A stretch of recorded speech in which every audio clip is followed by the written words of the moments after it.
SMPI এর digital মিডিয়াতে প্রবেশ, তো অন্য কোনো প্রোডাকশন কোম্পানি এখনও এসে পৌঁছায়নি বা তারা এই ভাবনা চিন্তাটাই করেনি। তো এই বিষয়ে আপনার মন্তব্যটা কি? A new horizon opens up, a new light dawns, একটা নতুন দিগন্ত খুলল। এবং এসএমপিআই মূলত একটা ইনস্টিটিউট যেখানে প্রশিক্ষণ দেওয়া হয়। বাবা মারা অনেক পয়সা ইনভেস্ট করে ছেলেমেয়েদের পাঠান সেখানে শেখবার জন্যে।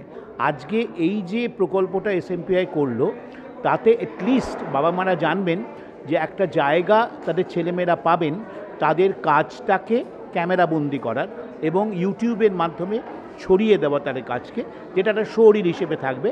এবং সত্যি যদি ভালো অভিনয় কেউ করে সে নজরে পড়বে এবং সে এগিয়ে যাবে।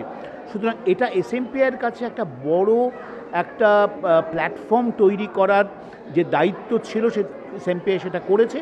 এত ইনস্টিটিউট রয়েছে, তারা কিন্তু কেউ করেনি। এসএমপিআই ইনিশিয়েটিভ নিয়ে করেছে এবং সম্রাট এবং সম্রাটের সাথে সবাই যারা রয়েছে, এটা একটা দিক। দ্বিতীয় কথা হচ্ছে যে ফিল্ম মেকিং একটা সংযুক্ত শিল্প, একটা কালেকটিভ আর্ট।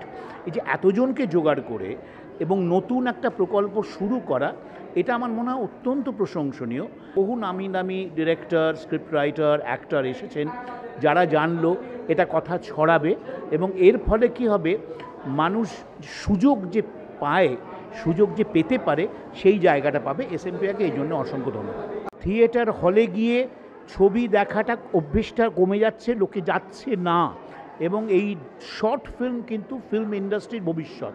সেই ভবিষ্যতের যে একটা নতুন দরজা খুলে গেল, এর ফলে সুযোগ আরও বাড়বে।